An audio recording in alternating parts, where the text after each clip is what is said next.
अस्सलाम वालेकुम स्टूडेंट्स, मेरी आपकी जो लास्ट मुलाकात हुई थी उस लास्ट मुलाकात में हमने टेंशन इन स्ट्रिंग के न्यूमेरिकल्स के स्टार्ट किया था और ये मैंने आपको क्लियर कर दिया था कि रिड्यूस कोर्स की वजह से हमारा इस साल लीनियर मोशन और फ्री फॉल मोशन का टॉपिक रिड्यूस हो गया है। सो डैट इज़ वाई हम नहीं करेंगे। टोटल 3 टॉपिक्स हैं जिनको हमें कवर करना है चैप्टर नंबर 3 के न्यूमेरिकल्स में, और अगर ये 3 टॉपिक आप कर लेते हैं तो आपके 109% न्यूमेरिकल चैप्टर नंबर 3 के कवर अप हो जाएंगे। एक जो टॉपिक था वो था टेंशन इन स्ट्रिंग का, उसके बाद जो नेक्स्ट टॉपिक था वो मोमेंटम का था, और फाइनली आपको इंक्लाइन प्लेन के टॉपिक को डिस्कस करना था। इनफैक्ट इंक्लाइन प्लेन का न्यूमेरिकल इस साल रिड्यूस अपना जो आपका मॉडल पेपर आया है उसमें मौजूद भी है। मॉडल पेपर में इंक्लाइन प्लेन का एक न्यूमेरिकल दिया गया बिल्कुल लास्ट में, उसमें कह रहे हैं अ ट्रक ऑफ इस तरह से सवाल होगा उसमें। अच्छा खैर, कल हमने जो बातें की थी, कल हमने न्यूमेरिकल का जस्ट स्टार्ट पढ़ा था और उसमें हमने 2 न्यूमेरिकल किए थे according to our PDF. Numerical number 1A या फिर 1B मैंने कराया होगा, और एक और न्यूमेरिकल मैंने आपको करने के लिए दिया होगा जो ईजिली हो गया होगा, कोई प्रॉब्लम नहीं हुई होगी। मैंने कल न्यूमेरिकल नंबर 1A करवाया था वीडियो रिकॉर्ड करते हुए, या 1B करवाया था? 1A। इसका मतलब मैंने होमवर्क क्या दिया था? 1B। 1B सबका सही हो गया, कोई प्रॉब्लम तो नहीं हुई। तो इसका मतलब ये कि वो कॉन्सेप्ट आप लोगों का बन चुका है। 1B के बाद 2 न्यूमेरिकल ऐसे हैं कि जो थोड़े यूनिक हैं, लाइक यूनिक इस एंगल से कि उसके अंदर कुछ नया है करने के लिए। तवज्जो के साथ डेटा पूरा सॉल्व तो एज यूजुअल मैं नहीं कराऊंगा, बट मैं आपको डेटा बना के दे रहा हूं बेटा, और फिर उसको कर लीजिएगा, ठीक है। 2 न्यूमेरिकल हैं, एक न्यूमेरिकल है न्यूमेरिकल नंबर 2 और एक न्यूमेरिकल है न्यूमेरिकल नंबर 3। आइए तवज्जो के साथ आप तमाम बच्चे, सबसे पहले हम न्यूमेरिकल नंबर किस पे जा रहे हैं? 2 पे जा रहे हैं, यानी हमारी पीडीएफ के अकॉर्डिंग न्यूमेरिकल नंबर कौन सा है? ये 2 है। तमाम बच्चे पीडीएफ निकाल लें, न्यूमेरिकल नंबर 2 पढ़ने जा रहे हैं हमारे अहमद भाई, और तवज्जो के साथ सुनिएगा अहमद भाई क्या कह रहे हैं। कहते हैं जी न्यूमेरिकल पे, न्यूमेरिकल नंबर 2 अहमद साहब। नहीं, गलत पढ़ लो, टेंशन स्ट्रिंग के न्यूमेरिकल पढ़ने। स्टॉप बेटा, सबसे पहले आप तमाम बच्चे लिखना बंद कर दें। अभी किसी भी तमाम रजिस्टर बंद करके पेन बंद कर दें, चुप करके सामने देखें। जिन्होंने कर लिया है वो भी, जिन्होंने नहीं किया वो भी, बस मुझे सपोर्ट कीजिएगा डेटा में, जितनी अल्लाह ताला ने आपको अकल दी है उसके अकॉर्डिंग। बातें नहीं कीजिएगा। हार्डली 15 मिनट्स की मेरे ख्याल से क्लास हो पाएगी। 15 मिनट्स के अंदर ही सारी डेटा मैं बना के चला जाऊँगा। पूरा आपका फोकस सब सामने होना चाहिए। सवाल ज़रा सुनिएगा अहमद भाई क्या कह रहे हैं। 2 bodies of masses, stop. 2 bodies of masses 25 kg and 15 kg. 2 bodies of masses 25 kg and 15 kg। अच्छा आप बात सुनो यार, अभी तक केस का पता नहीं चला है, क्योंकि हम सवाल जब पढ़ेंगे आगे तो हमें पता चलेगा आया कौन सा केस है, केस 1 है केस 2 है, बट अभी तक हमें केस का पता नहीं चला। बस इतना पता चला है कि 2 bodies of masses 25 kg and 15 kg। आगे बढ़ते हैं।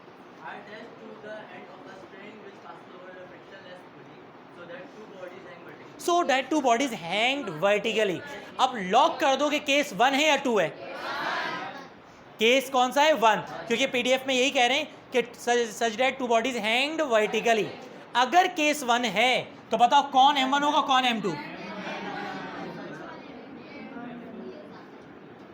आप कहेंगे सर क्योंकि केस 1 है और केस 1 में आप पढ़ा चुके हैं, बड़ा वाला M1 होता है, छोटा वाला M2 होता है, तो this should be M1 and this should be M2।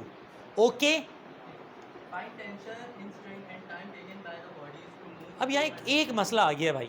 Find tension in string. पहले तो आपको बहुत ही अदब और एहतराम से क्या निकालना है? Tension in string.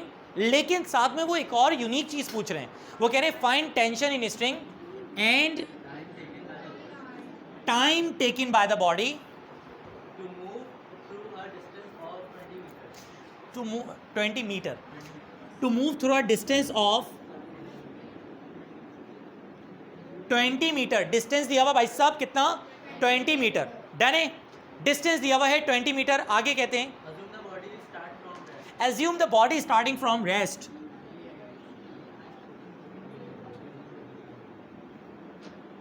VI दिया हुआ है कितना सेकंड? 0 मीटर पर सेकंड। अब आपके सामने मैं 2 रिक्वेस्ट कर रहा हूं, उन पे ज़रा अमल कीजिएगा। सबसे पहली बात, अगर मैं सॉल्व करने की तरफ जाऊं और इसके सॉल्यूशन की बात करूं तो टेंशन निकालने में तो हमें कोई टेंशन नहीं होगी, सही कह रहा हूँ भाई, टेंशन निकालने में तो हमें कोई टेंशन होगी नहीं। अच्छा, लेकिन क्योंकि केस नंबर 1 है तो टेंशन का वही वाला फॉर्मूला लगाएंगे। टेंशन का फॉर्मूला होता है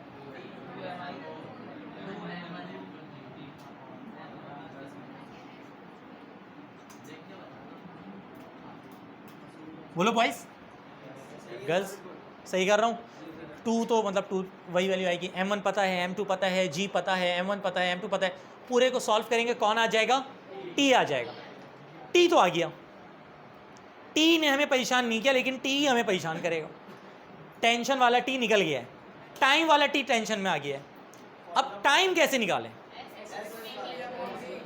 s is equal to V T. अब इन्होंने एक v अपॉन टी नहीं होता, s is equal to V T होता है। s is equal to V T इस फॉर्मूले में नहीं लगा सकते, इस न्यूमेरिकल में नहीं लगा सकते। क्यों नहीं लगा सकते? याद रखिएगा, जब वी आई वी एफ आ जाए ना तो वेलोसिटी यूनिफॉर्म नहीं है, तो s is equal to V T का फॉर्मूला सिर्फ उस वक्त लगाया जा सकता है कि जब वेलोसिटी यूनिफॉर्म हो। तो इस फॉर्मूले में हम s is equal to V T नहीं लगा सकते। क्या लगाएं फिर?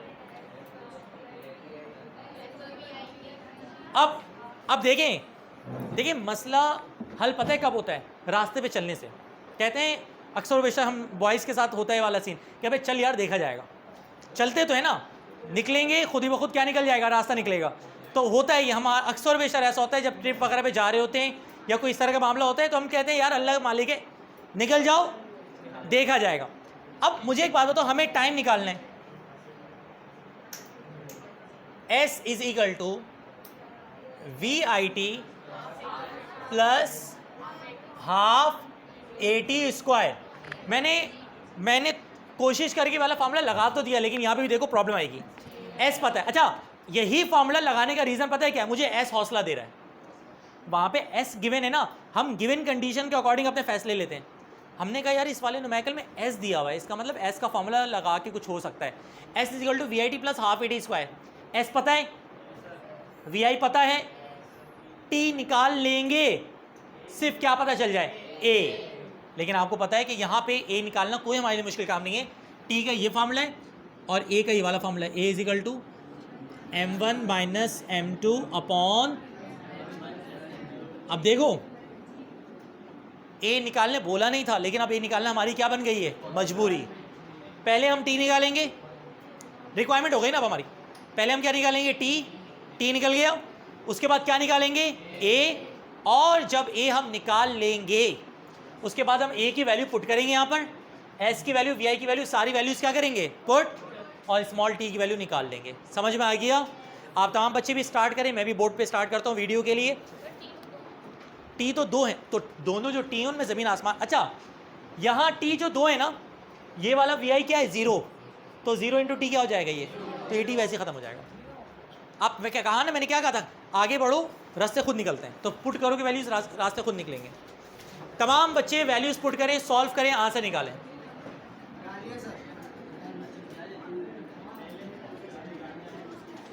वैल्यूज बताओ। 2 m1 कितना है?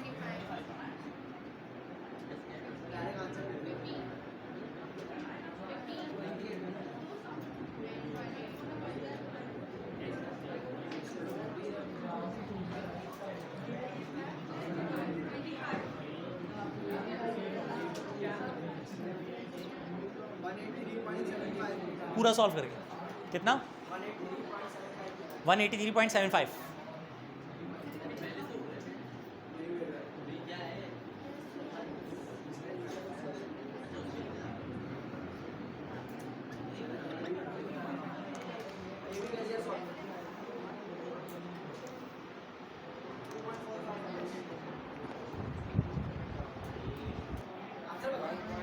भाई अब पहले हमें एसलेशन निकालना है।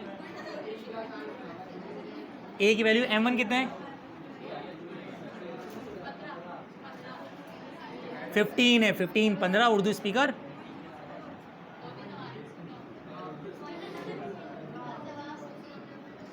ज़बान चला रही हो, सरदाई से ज़बान चला रही हो। बेटा सॉल्व करके अरे बताओ क्या आ रहा है? a कितना आ रहा है? 2.4।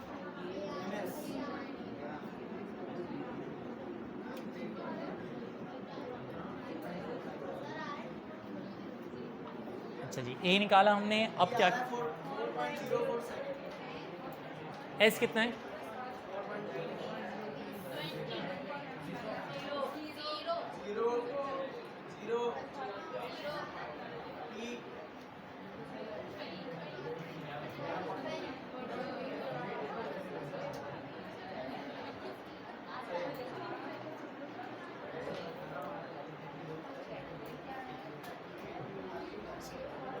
0 इंटू टी 0 और 2.45 को 2 से डिवाइड कराओ, 2 से।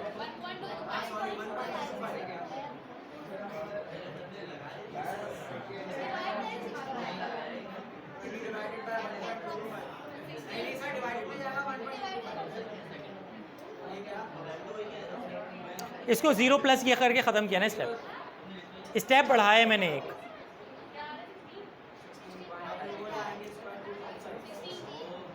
पॉइंट भी आ रहा हो कुछ, 16.32 पढ़ेंगे, 32 नहीं। अब रूट ले लेंगे,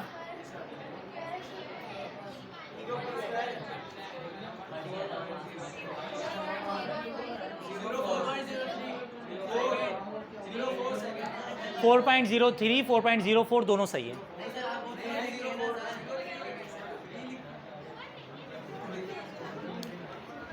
तो भैया ये था हमारा एक यूनिक न्यूमेरिकल नंबर 2, जिसके अंदर इन्होंने क्या हरकत की है, चैप्टर नंबर 3 का कॉन्सेप्ट भी डाल दिया है, और चैप्टर कौन सा चैप्टर है, हाँ सॉरी, लीनियर मोशन का कॉन्सेप्ट भी डाल दिया और टेंशन स्ट्रिंग का कॉन्सेप्ट भी डाल दिया।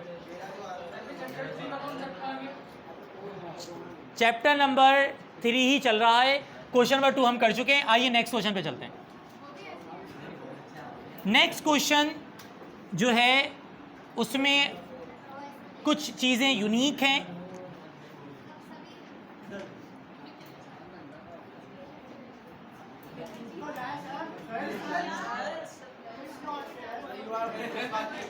सॉरी बेटा, क्वेश्चन नंबर मुझे पहले बता दे तो रुक जाता मैं।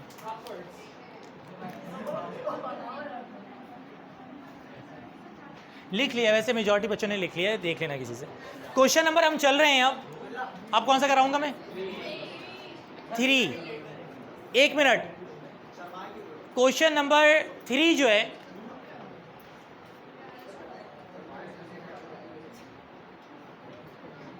इस क्वेश्चन के अंदर, अब दोबारा बेटा चुप हो जाओ, आइए डेटा बनाते हैं मिल बांट के। क्वेश्चन नंबर 3 पढ़ने जा रही हैं मोहतरमा जनाब, पढ़ो भाई।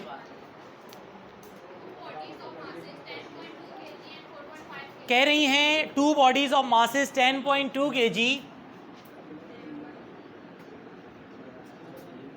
एंड मेरी तरफ देखो बेटा। अब पहले अभी हम इसको M1, अहमद चुप के सामने देखो, अभी हम इसको M1 M2 असाइन नहीं करेंगे, अभी हम अपने जज्बात पे काबू रख के पहले आगे देखेंगे केस 1 है या केस 2 है। सुनिएगा आगे क्या कह रही हैं।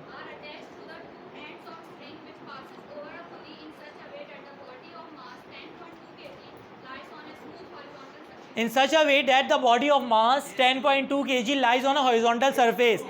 तो ये तो लॉक हो गया कि भाई ये केस 2 है, केस 2 है। अच्छा, मैंने क्या कहा था, जो हॉरिजॉन्टल सरफेस पे होती है वो M2 होती है और जो बॉडी वर्टिकली हैंग्ड होती है वो M1 होती है। अब जुमला फिर से सुनो मेरा, in such a way that the bodies of mass 10.2 kg lies on a horizontal surface. तो बताओ ये क्या हो जाएगा, ये M2 हो जाएगा और ये अंडरस्टूड सी बात है M1 हो जाएगा। आगे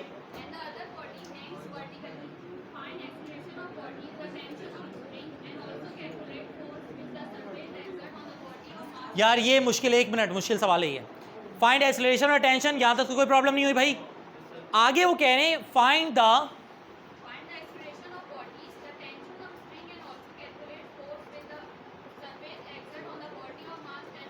वो कह रहे हैं फोर्स निकालो 10.2 kg वाली बॉडी पे जो सरफेस लगा रहा है। सरफेस की तरफ से हमेशा नॉर्मल रिएक्शन यानी वेट लग रहा होता है। क्या लग रहा होता है, वेट। अब सुनो, वो कह रहे हैं फोर्स निकालो कौन सी वाली बॉडी के लिए, 10.2 kg, यानी फोर्स निकालना है सेकंड बॉडी के लिए। अब इसको कैसे करेंगे ज़रा सुनिएगा। पहले मुझे एक बात बताएं, सॉल्व का मैं आपको ट्रैक दूँ इससे पहले सिर्फ मुझे इतना बता दो, ये केस 1 है केस 2। आप कहेंगे सर केस 2 है तो फार्मूलाज भी कौन से लगाएंगे, केस 2 वाले। एक्सेलरेशन निकालना है, याद है एक्सेलरेशन का फार्मूला क्या लगेगा, m1g अपॉन, ये तो हो गया ए का फार्मूला।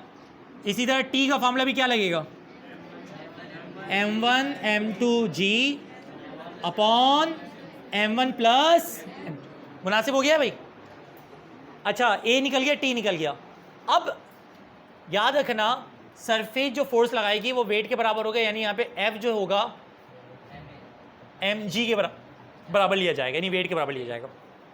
F इजिकल टू क्या होगा, mg। अच्छा हेयर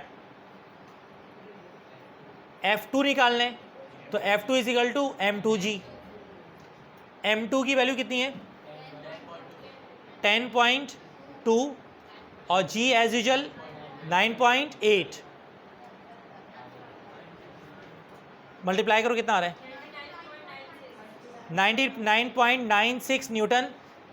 पहले तो मैंने क्या निकाल लिया F2, बाकी इनकी वैल्यूज पुट करके हम A निकाल लेंगे और क्या निकाल लेंगे T निकाल लेंगे। समझ में आ गया। इस सवाल के अंदर जो यूनिक पार्ट है वो ये वाला है, वरना यहां तक सवाल सिंपल है। स्टार्ट करते सॉल्यूशन। अरे भाई ये भी किया हुआ आपने। A की वैल्यू M1 की वैल्यू कितनी है 4.5।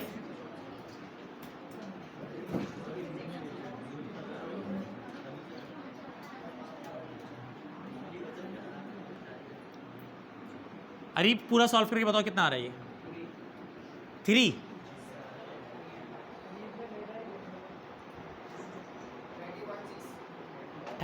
या 13 30.6 30.6 मीटर पर सेकेंड स्क्वायर है।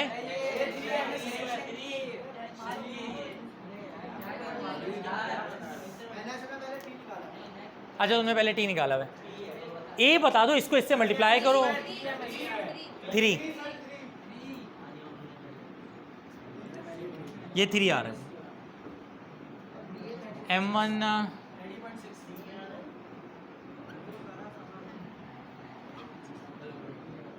M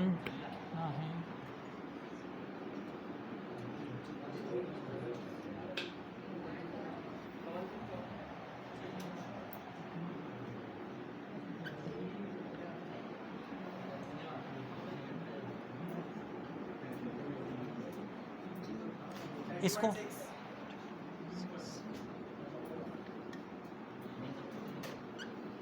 और ये हमारा टेंशन भी आ गया। अब सिर्फ एक सवाल बच गया है हमारा टेंशन स्ट्रिंग का, और फिर उसके बाद हमारे चैप्टर नंबर 3 के। और ये याद रखना चैप्टर मेरे ख्याल से इस बार अगर अच्छे नंबर लेने ना न्यूमेरिकल पे फोकस करना, क्योंकि MCQs में अगर MCQs अच्छे हो गए तुम लोग की संडे अनऑफिशियली तौर पे MCQs की प्रैक्टिस भी करवा रहा हूँ मैं, साथ में जो चीज़ें MCQs के पॉइंट ऑफ व्यू से अपलोड कर सकता हूँ मैं कर रहा हूँ। मेरी पूरी कोशिश है कि तुम लोग के MCQs में 42 में से 40 प्लस तो हों कम से कम, यानी 42 में से 41 हो, 42 में से 42 हो।